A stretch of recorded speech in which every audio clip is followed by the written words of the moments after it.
Bon, moi c'est Maître Chance Légali. Je suis expert en droit et gestion des services publics, industriels et commerciaux. Je devais aller aux élections législatives de 2019 et entrer dans mon propre parti, c'est Serviteur Africa People. Mais c'est à cause des modifications des lois électorales faites par la mouvance et l'opposition que je me suis retiré et je me suis dit je me mets à l'écart. En ce qui concerne votre question, de savoir est-ce que c'est Patrice Talon seul qui ira aux élections aujourd'hui,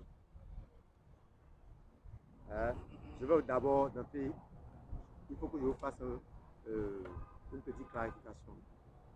Aujourd'hui, Patrice Talon n'est plus président de la République. Vous allez me demander pourquoi. Pourquoi? C'est à partir de 2019, depuis le 16 mai 2019, Patrice Talon n'est plus président de la République. Il a fait installer les sentinelles droits à l'Assemblée nationale par coup de force prévu et puni par l'article 66 de la Constitution. Il a violé l'article 66 de la Constitution du Bénin. D'accord? Or, il a fait ce qu'on appelle coup de force. Or, un coup de force est un coup d'État fait par l'élu lui-même, c'est-à-dire par le président de la République élu lui-même. Lorsqu'il fait un coup d'État, on appelle ça coup de force. Vous comprenez?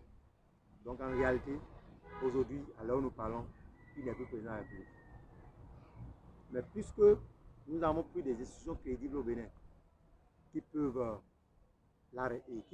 arrêter le cours de ce coup de force, d'accord, il a encore refait un autre.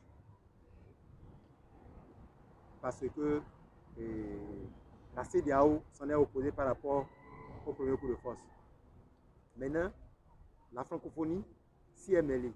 Et la francophonie lui a donné une seconde chance pour pouvoir rectifier les erreurs des législatives. D'accord? On lui a demandé d'aller aux élections municipales pour évaluer maintenant si c'est lui ou bien c'est l'ancienne Assemblée nationale qui a commis l'erreur de modifier abusivement le code électoral et l'achat des partis politiques. D'accord? Puisque lui, il a dit au niveau de la CEDEAO et au niveau des conseils des nations, devant ses pairs, que ce n'est pas lui, ce n'est pas sa faute si il y a modification du code électoral et de l'achat des partis politiques. Il a dit que ce n'est pas sa faute, que c'est l'ancienne Assemblée nationale dirigée par le président Adrien Oumbedi qui a commis cette erreur-là. Que ce n'est pas sa faute, que lui doit appliquer la loi, il a appliqué. Maintenant, il a fait installer ces 100 titres de droit encore à la place des députés. D'accord? Et maintenant, la francophonie lui a donné encore la chance de remodifier ce code-là pour aller aux élections municipales. Il a commis les mêmes erreurs. Ça veut dire quoi? Ça veut dire que ça confirme qu'il avait menti au départ en disant que ce n'est pas sa faute.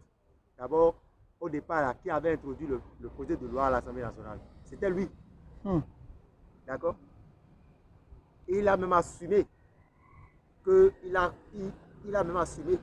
il a même prononcé des phrases préalablement à la mise à la réalisation de la réforme. Il a dit que lui mettra en œuvre ces réformes, même s'il faut compromettre la paix. Lorsque quelqu'un dit ça, ça veut dire qu'il est prêt à tout faire. D'accord? Donc, depuis 2016, il n'est plus président de la République. La francophonie lui a donné encore la chance de se redonner encore du sang pour pouvoir reconquérir la légitimité et la légalité auprès du peuple par rapport aux élections municipales. Il a encore fait installer les centres de droit dans nos mairies et dans nos arrondissements. Ça veut dire quoi? Ça veut dire que aujourd'hui, il n'est plus président de la République. Il n'est plus légitimement et légalement président de la République, puisque c'est la légitimité qui est le socle de la légalité du président de la République. Donc, il n'est plus président de la République. Donc, il n'est plus éligible à convoquer une élection crédible, une élection législative, une élection présidentielle. Il ne peut même plus convoquer, puisqu'il n'est plus président de la République. Comment peut-il convoquer une élection dans ces conditions-là? D'accord? Ça veut dire qu'il y a plus juridique, il y a un problème fondamental.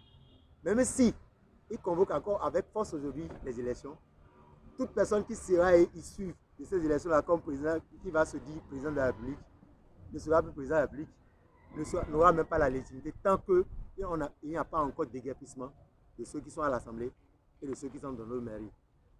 Et la révision de la loi pour la rendre conforme à notre constitution du 11 décembre 1990. Sans ça, toute élection faite au Bénin maintenant par Patrice Talon est un coup de force et un coup de force est un coup d'État. Dans ces conditions-là, nous sommes permanemment en train d'assister à un coup de force fait par Patrice Talon lui-même depuis le 16 mai 2019 à ce jour. Donc moi, si j'ai vu ça, c'est parce que je sais qu'ils ont fait ça ensemble. Que l'opposition et la mouvance, ils sont réunis pour le faire ensemble. D'accord. Contre nous, la jeunesse. Si vous vous rappelez, Mme Rosy Soglo a dit à l'Assemblée le jour où on voulait modifier la Constitution pour la première fois. Il dit ce que nous voulons faire à la jeunesse, là, ce n'est pas bon. Ce que vous nous appelez à faire à la jeunesse, là, ce n'est pas bon. Vous nous avez donné de l'argent. J'ai reçu de l'argent. Mes collègues aussi ont reçu de l'argent. Pour pouvoir faire du mal à la jeunesse. Ce n'est pas bien de notre pays. Elle a dit ça. Si vous vous rappelez bien, ça veut dire quoi? Ils ont fait ça ensemble. Ils ont comploté contre la nation béninoise, contre l'État béninois, contre la démocratie béninoise. Mais ils ont oublié que la démocratie béninoise est le socle de la démocratie africaine et baromètre de la démocratie mondiale.